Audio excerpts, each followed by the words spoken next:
자, 지금부터는 두 번째 챕터인 코드에 대해서 한번 이해해 보겠습니다. 코드라는 거는 데이터와 정보를 자동화가 가능한 어떤 형태로 표현하는 것을 이야기합니다. 그래서 1번으로 데이터와 정보에 대해서 알아보도록 하겠습니다. 데이터라고 하는 것은 어떤 의미나 목적을 포함하지 않은 단순히 수집된 원 자료를 이야기해요. 원 자료는 우리가 로우 데이터라든지 이렇게 날것의 데이터라고도 말을 하고요.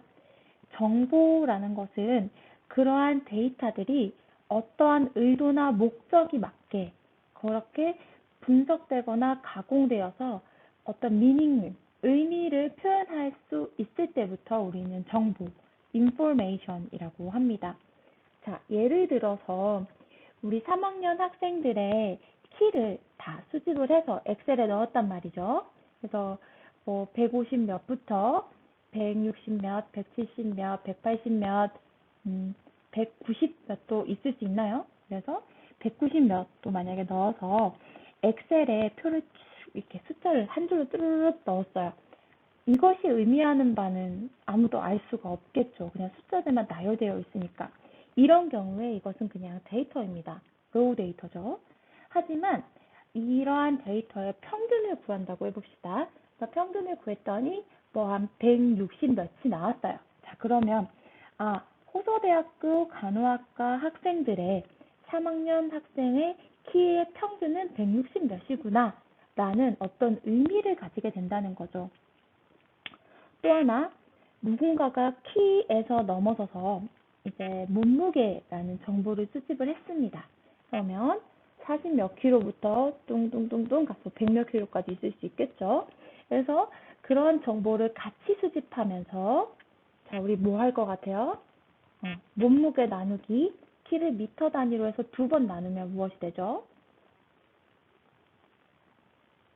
네, BMI가 됩니다. 그래서 BMI라는 숫자가 이제 나오면 분석되고 가공되었다고 할 수 있겠죠. 자, 23이 넘느냐 안 넘느냐에 따라서 과체중이냐 정상이냐가 나누어지잖아요. 그렇죠? 그러면 이 BMI의 숫자가 어떤 로우 데이터가 아니라 그 사람의 체중의 정도, 정상인지 과체중인지를 나누는 그 의미를 가지게 된다라고 할 수 있겠습니다.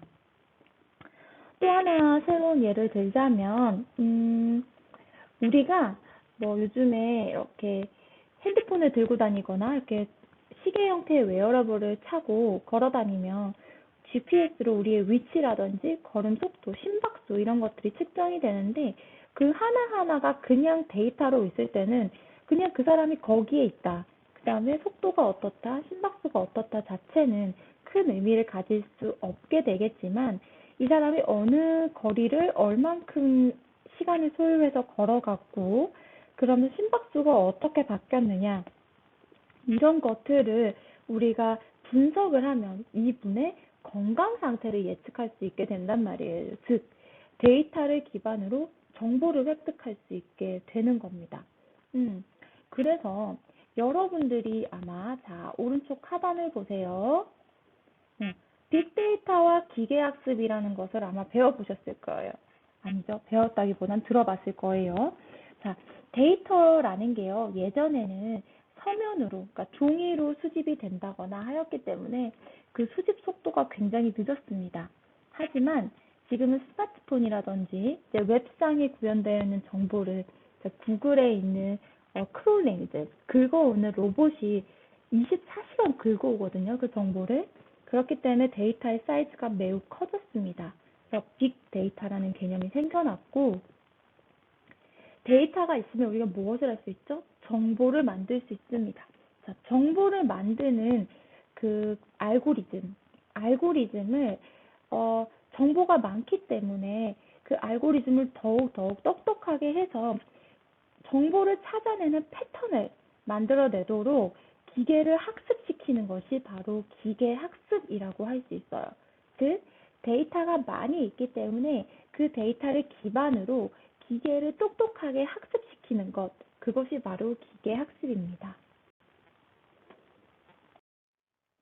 자, 충분히 많은 양의 데이터, 즉 빅데이터에서 어떠한 의미를 찾기 위해서 숨겨진 패턴을 찾아서 지능적인 모델을 만들어주는 것을 바로 머신러닝이라고 이야기를 했죠. 자, 그렇다면 우리가 지금 데이터에서 정보로 어떻게 찾아서 변형시키는 부분도 할 수 있겠고, 정보에서 오히려 데이터로 가는 방법도 있을 거예요.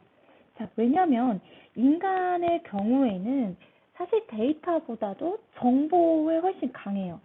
제가 여러분들한테 3, 24, 말, 고양이, 모자, 8, 호서대학교, 세추호, 도서관, 28, 10, 20, 뭐 이런 식으로 데이터를 그냥 던져주는 것보다도 자, 3월 16일 날 우리가 개강을 하였고 4주 동안 온라인 강의를 하게 됩니다.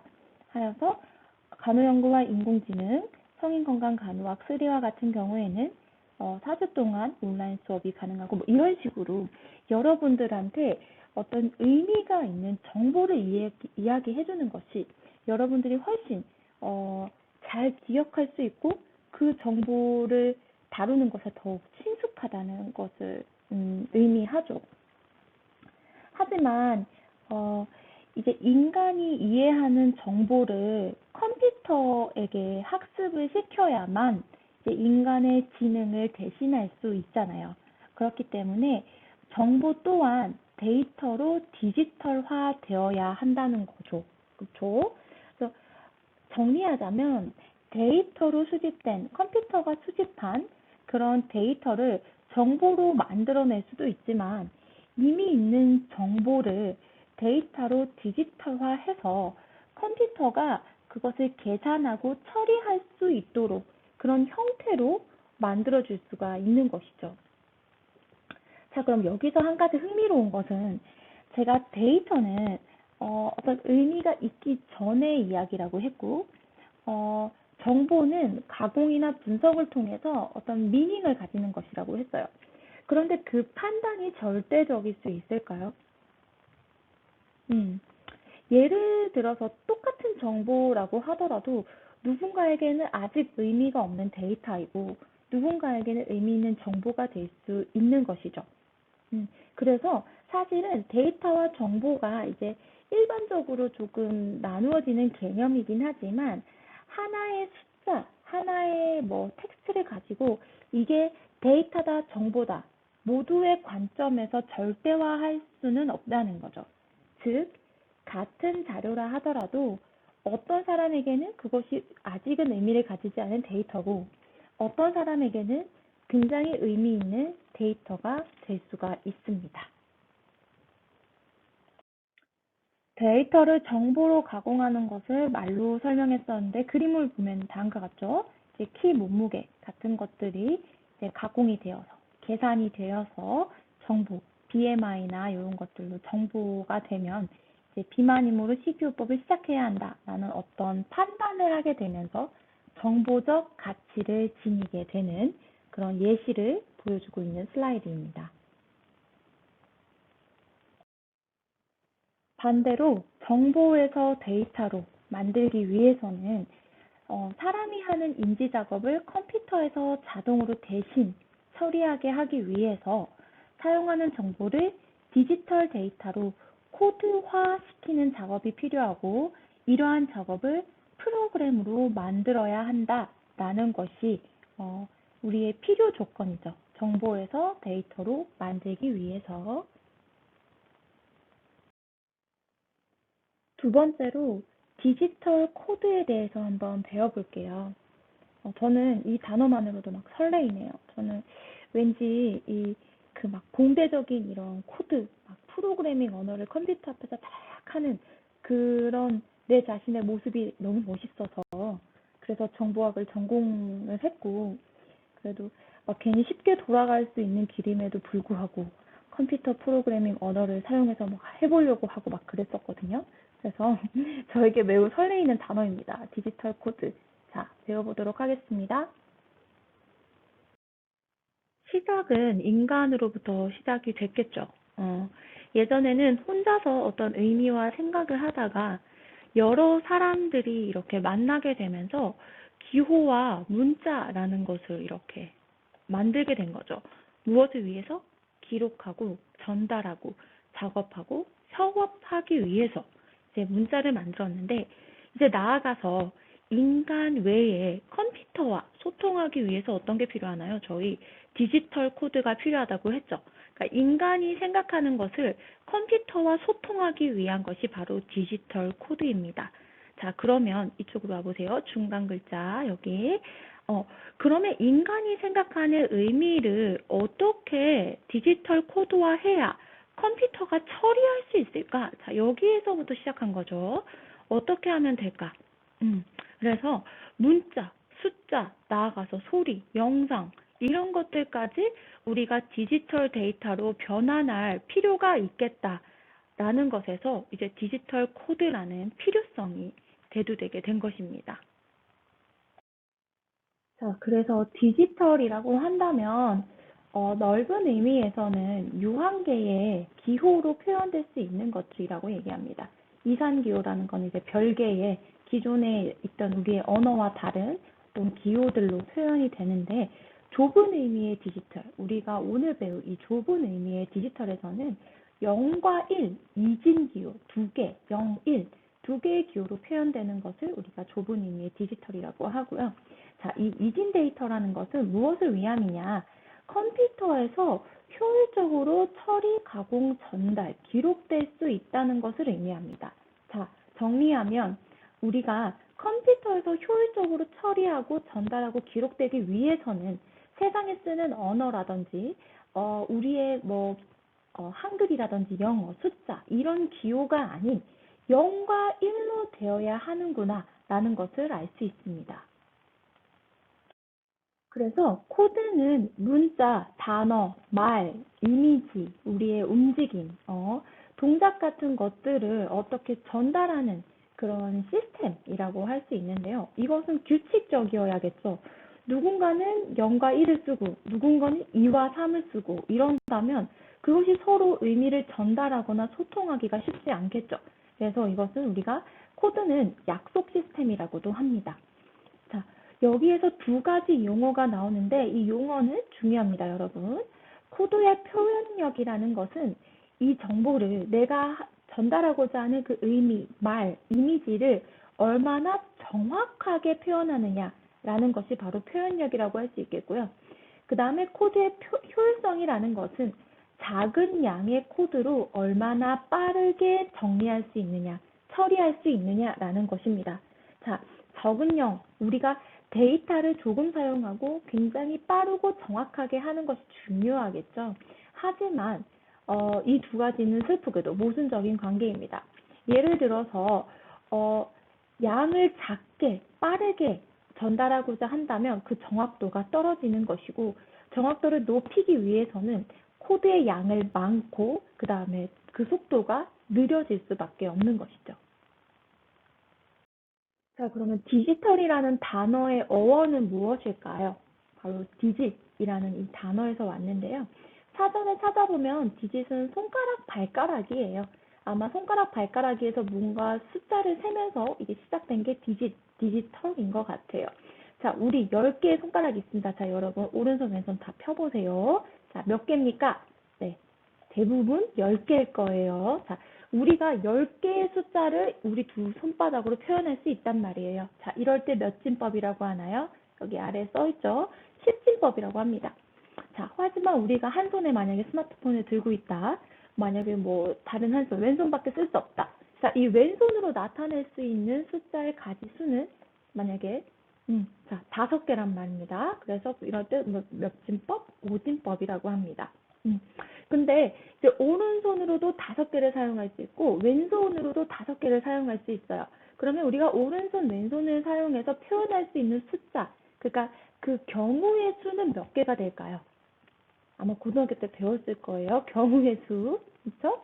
5 곱하기 5 해서 5의 2승, 25개가 됩니다. 자, 이해하기 어렵다면 오른손 엄지를 구부리고 왼손 엄지, 검지, 중간에 5개. 그 다음에 오른손 검지를 구부리고 왼손 하나, 둘, 셋, 넷, 5개. 그쵸? 결국엔 손가락마다 이 개수들이 다 나오기 때문에 5의 2승 25개를 표현할 수 있는 것이죠. 자, 그러니까 결국에 단위를 조합하면 표현의 가짓수가 그 단위의 제곱 형태로 늘어나는 거죠. 예를 들어서 손가락으로 표현할 수 있는 게 접었다 폈다 이 두 가지란 말이에요. 그쵸? 그러면 손가락이 5개죠. 그러면 5개 다 각각 접었다 폈다 접었다 폈다 접었다 폈다 접었다 폈다 접었다 폈다가 가능한 거죠. 그러면 가지의 수를 더하면 2 곱하기 2 곱하기 2 곱하기 2 곱하기 2 하면 오른손에서만 2의 5승계가 표현이 가능하답니다. 자, 그런데 우리에게 다행히도 왼손이 있어요. 그래서 그 왼손까지 개수를 이제 곱하게 되면 2의 5승. 자, 그러면 10손가락이기 때문에 10손가락 모두 접었다 폈다가 가능합니다. 자, 2의 10승. 1024개의 가지수를 우리가 두 손가락으로 표현할 수 있는 것이죠. 앞서서 보았듯이 손가락이 접었다 폈다 두 가지가 가능하고 이것이 손가락 10개여서 2의 10승. 자, 이런 경우에 우리 몇 진법이라고 부르면 될까요? 이진법으로 부르면 되죠. 자, 여기서 퀴즈 들어갑니다. 여러분들의 손가락이 접었다 폈다 말고 반쯤 구부리는 것까지 3가지의 경우가 있다고 생각을 해볼게요. 자, 여러분들의 손가락은 10개입니다. 하나의 손가락으로 3가지의 정보를 표현할 수 있어요. 여러분 최대 몇 가지 정보를 표현할 수 있고 이걸 몇 진법이라고 부르면 좋을까요? 정답은 여러분 퀴즈, 토론방, 블랙보드 토론밥에 올려주세요. 컴퓨터는 결국엔 0과 1, 이 두 가지 정보로 표현을 한다고 했어요. 자, 바이너리라는 건 두 가지죠. 두 가지 디짓이라고 해서 비트라고 표현하는데요. 그래서 1비트라는 거는 하나의 단위에서 0, 1, 두 가지를 표현할 수 있다라는 것이 바로 1비트입니다. 자, 그러면 n비트라는 건 자릿수가 n개라는 거겠죠. 자릿수가 n개인데 한 자리당 2개씩 표현을 할 수 있기 때문에 총 우리가 표현할 수 있는 수는 2의 n승계를 표현을 할 수 있겠죠. 자, 여기 화면을 보세요. 두 개의 조합이 있다. 자, 지금 여기에 두 자리가 있죠. 한 자리당 표현할 수 있는 게 0, 1. 여기에도 0, 1. 및 2 곱하기 2, 2의 4승해서 4가지 표현할 수 있는 거죠. 자, 이거 몇 비트입니까? 두 자리란 말이에요. 그러면 지금 2비트라고 할 수 있겠죠. 자, 하나 더 가볼게요. 3개의 조합이에요. 3자리가 있어요. 한 자리당 표현할 수 있는 게 0, 1, 2개씩 2의 3승, 8가지. 몇 비트입니까? 3비트죠? 네. 그래서 자, 여기 하나만 더 마지막으로 4개의 조합. 자, 2의 4승 16가지를 표현할 수 있죠. 자, 여기 비트 수 볼게요. 4비트라고 한다면 결국 몇 개를 표현할 수 있다? 16개. 자, 우리가 컴퓨터 얘기할 때 그 몇 비트야 몇 비트야 라고 얘기하는데 사실 그 의미를 오늘 알았을 거예요. 그래서 자, 16비트야. 그러면 거기에서 표현할 수 있는 가지의 수는 어마어마하죠. 16비트지만 2의 16승이기 때문에 65,536개의 가지수를 표현할 수 있는 것입니다. 자, 여기서 퀴즈 한 가지 더 들어가 볼게요. 우리가 100개의 정보를 표현하고 싶어요. 자, 100개의 정보를 표현하고 싶다면 몇 비트를 사용해야 할까? 예를 들어 6비트를 사용한다면 6비트는 몇 가지를 할 수 있어요? 2의 6승계를 할 수 있죠. 그럼 64가지가 가능해요. 자, 그러면 100개보다 못 미친단 말이에요. 그러면 7비트를 사용하면 2의 7승, 128가지를 표현할 수 있기 때문에 우리가 적어도 100개의 정보를 표현하고자 한다면 적어도 7비트를 사용해야 한다라는 정답을 얻을 수 있겠죠. 자, 그래서 만약에 우리가 n개의 비트, n개의 값을 표현하고 싶다라고 한다면 로그 2의 n보다 큰 자연수의 비트를 사용해야 하죠. 자, 로그 2의 100은 6점 땅땅땅땅이니까 6점 땅땅땅땅보다 큰 7비트를 사용해야 한다는 거죠. 자, 여러분 로그 생각나죠? 옛날에 고등학교 때 잘 배웠을 거예요. 로그. 자, 아무것도 안 써있으면 여기가 2가 있는 거죠. 만약에 2에 뭐 7순이다. 이러면 로그에 이 숫자가 없어지면서 땡땡 7이 되는 거죠. 자, 기억을 되살려 보세요, 여러분. 예전에 로그 배웠던 시절.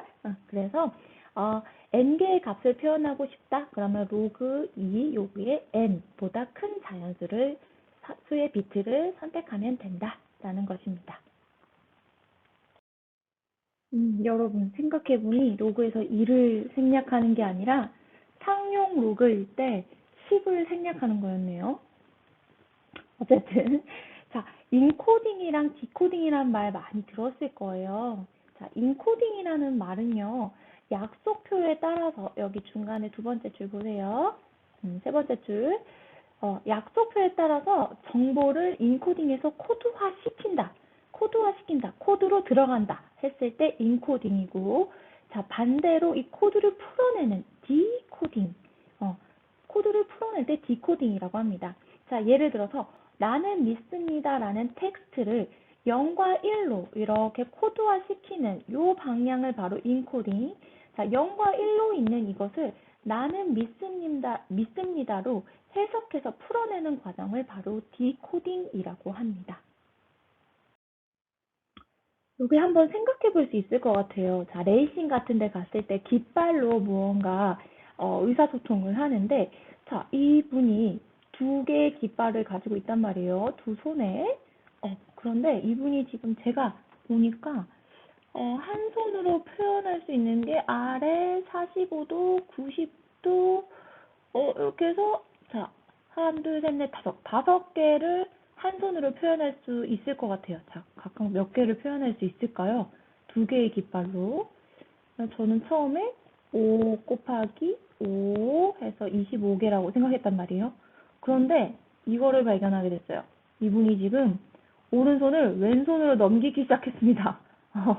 그럼 이분이 할 수 있는 가지의 수는, 자, 이렇게 해서 5, 6, 7, 8개죠. 그러면 8, 63가 64개의 것을 경우를 표현할 수 있을까라고 하는 순간 여러분 발견했나요? 이분이 손만 위치를 바꾸나요? 아니죠. 자, 여기 보세요. 갑자기 돌리기 시작합니다. 자, 그러면서 이분이 결국에는 깃발 2개와 두 팔밖에 없지만 이분이 표현할 수 있는 개수는 굉장히 많아질 것 같아요. 그쵸? 거의 100개는 넘을 것 같습니다. 네.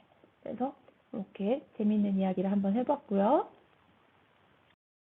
그렇다면 우리가 문자나 이미지, 소리 이런 것들을 이신 정보로 표현해야 되는데 어떻게 하면 효율적으로 적은 데이터를 써서 효율적으로 전달할 수 있을까 생각해 봅시다.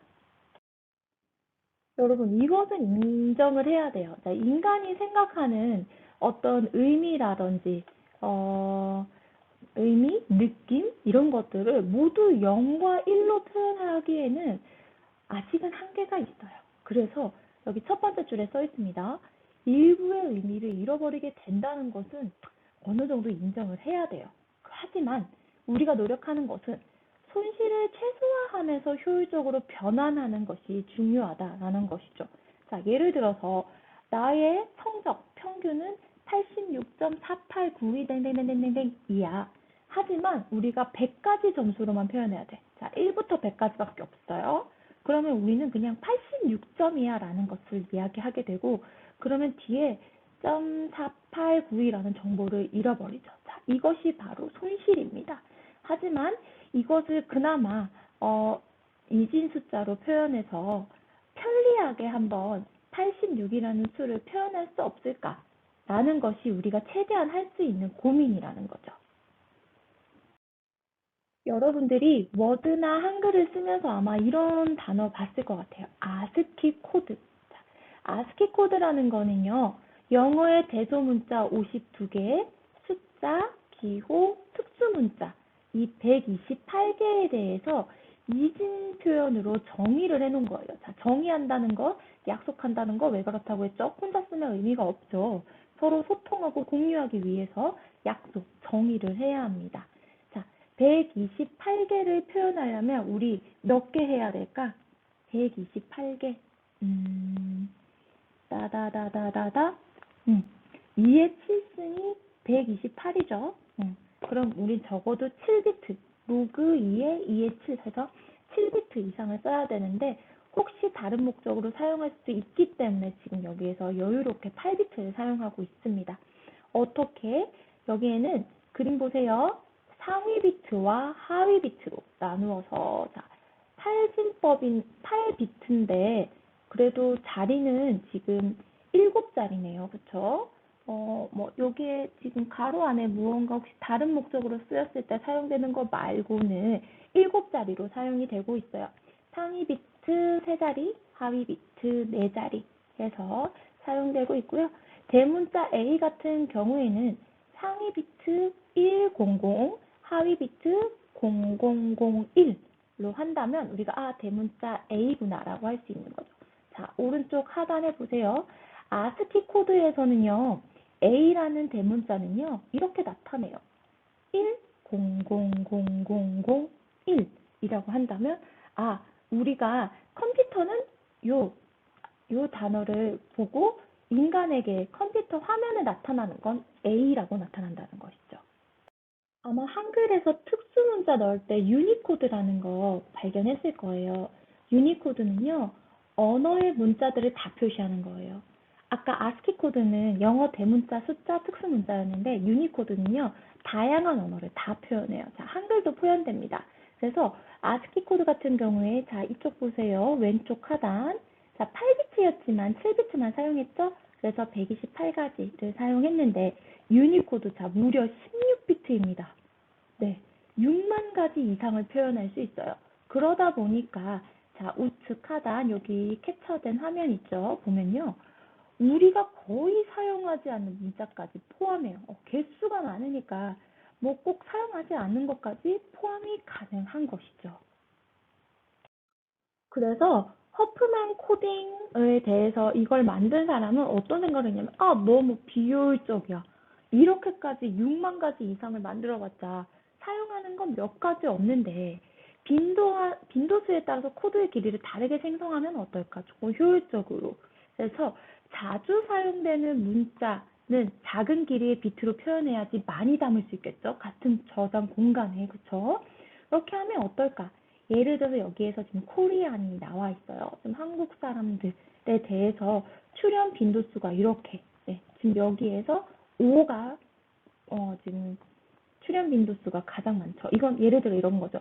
어떤 책이나 문서 안에 5라는 단어가 가장 많이 나왔다. 이렇게 볼 수 있겠죠. 어떤 게 가장 적게 나왔죠? 2라는 단어가 가장 적게 나온 상황이죠. 이렇게 해서 각 문서에서 문자의 출현 빈도수를 노드로 표현하는 겁니다. 자, 노드는 동그란 덩어리 같은 걸 이야기하죠.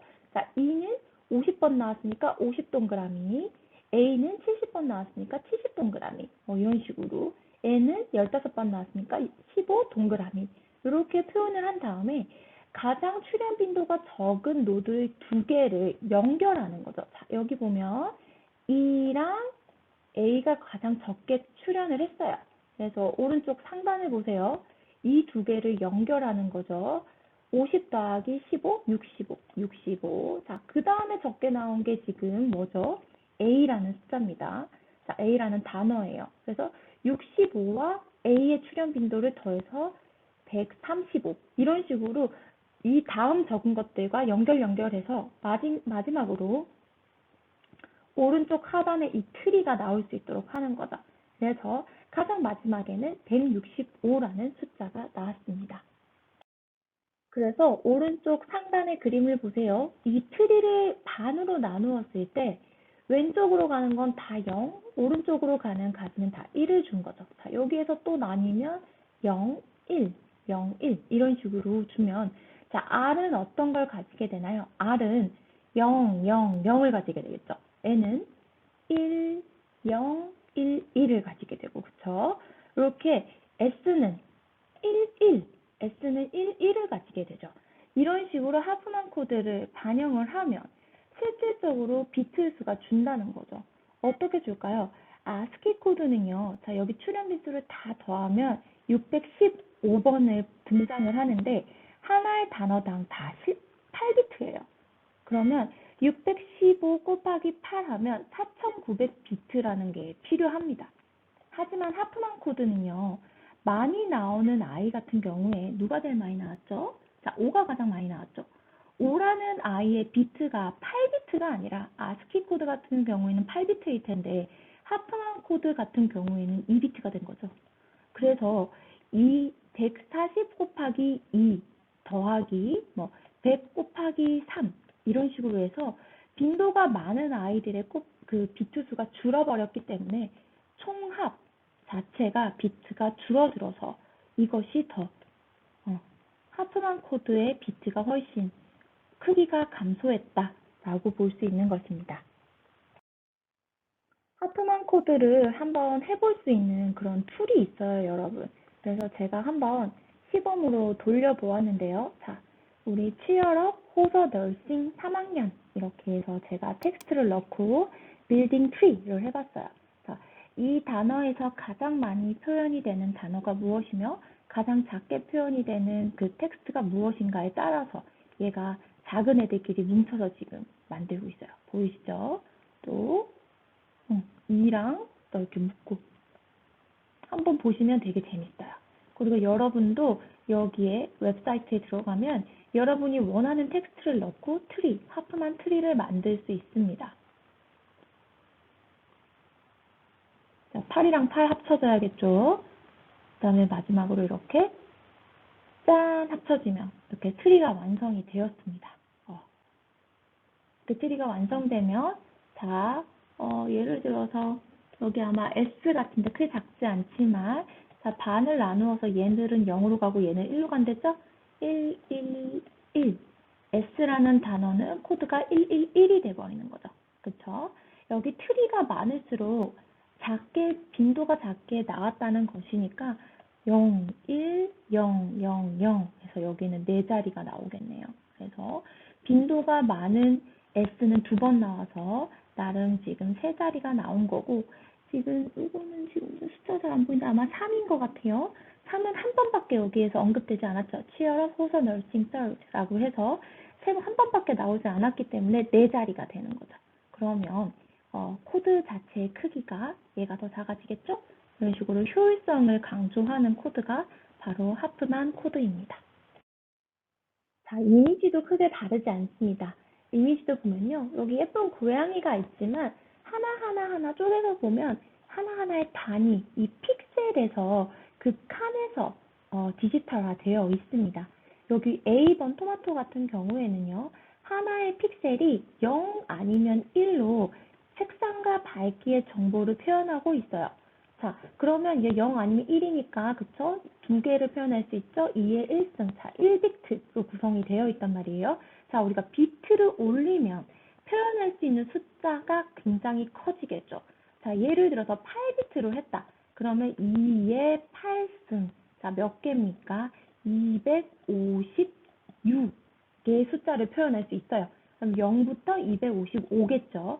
그래서 그런 숫자들로 색상과 밝기를 표현하면 자, 토마토의 퀄리티가 달라졌죠.